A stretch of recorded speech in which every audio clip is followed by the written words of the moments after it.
dance around queerness in institutional places, but frankly, the thing that has been as frightening to me has been the ageism and the invisibility of queer aging in queer social justice movements, not just in straight institutions where you might predict it. At Creating Change,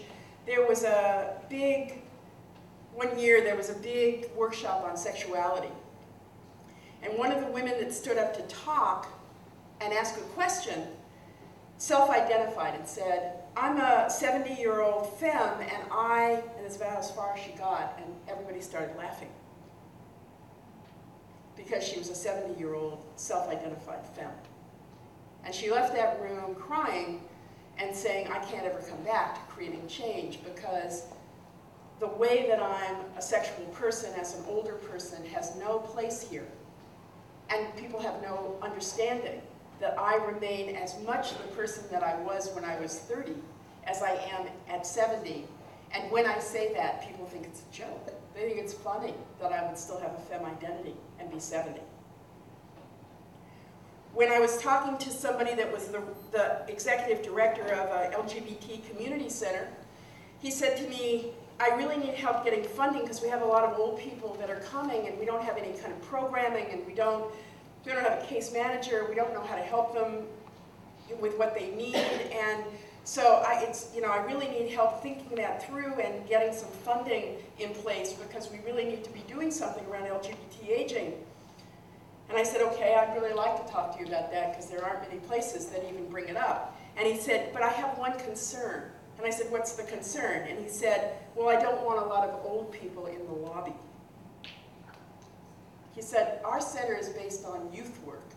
And if there's a whole lot of old people in the lobby all day, it's not going to be good for our donors and, it's going to look bad. So I said, I probably wasn't the person to say that to.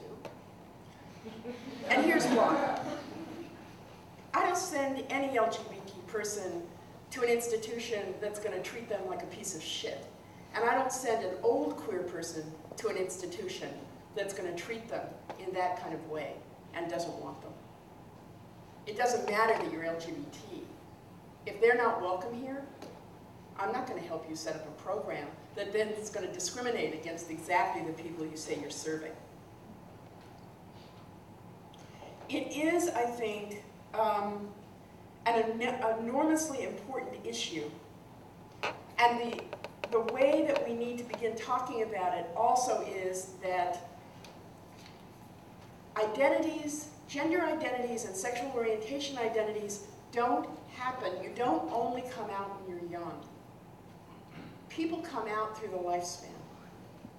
SAGE had to close a group because it had so many people that wanted in it for women coming out 80 and above. And at 27, they had to close the group because the facilitator couldn't manage more. Because people were saying, I am not going to go to my death without exploring this part of who I am.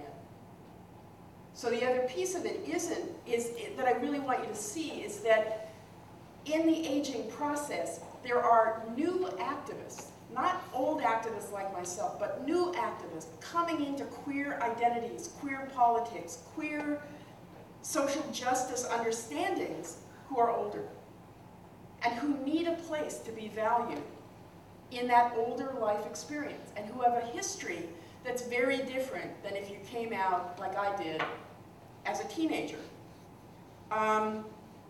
And so it's very important that we think about that, and that finally, that we think about building a movement that all of us, and I mean you as well, can get old in. Because right now, it's a movement where you drop off the face of the earth when you hit 60. Even inside our own movement. Most people never see older LGBT people except at a distance, at best, and they certainly don't do intergenerational work that would build relationships across the age span. And we have no structures for it. And I don't simply mean mentoring by older people, which frankly, while I think sometimes it can be important, I also think is really a disingenuous way to talk about age. You know, you're not always wiser because you're older. You're not like intrinsically smarter because you're 63 than at 25. It's not like I don't have something to learn from you and equally you have something to learn from me. So the idea that the only role I could play in a social justice movement is to mentor somebody who's younger than myself rather than become each other's friends is really, I think, a limit to our understanding of who we are. So I just want to wrap up by saying that social justice work around aging is profoundly important, and I invite you to talk with me more about it and to begin to think about how to include it in the way that we talk about social change. Because the real piece, I think, here is about how to stay activists through our lifetimes and also to talk about changing the world. If what you want is equality in an unequal world, you're going to build a movement based on privilege. If what you want to do is transform the world, then you have to make a lifetime commitment to see that through. Because it will not happen in 2 years. It will not be a law that gets passed. It will not be because now you can hold hands with your partner.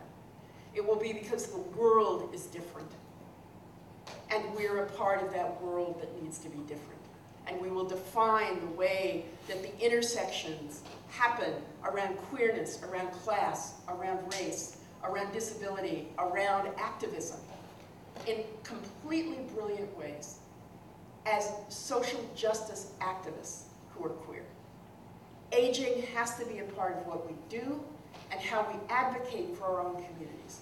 Because otherwise what it means is we leave people at a certain point outside the boundaries of justice. And it is not acceptable to create movements that by category exclude entire sets of human beings. So I'll end it there because I want to talk and I want to have feedback from you. But as you can tell, I feel pretty strong.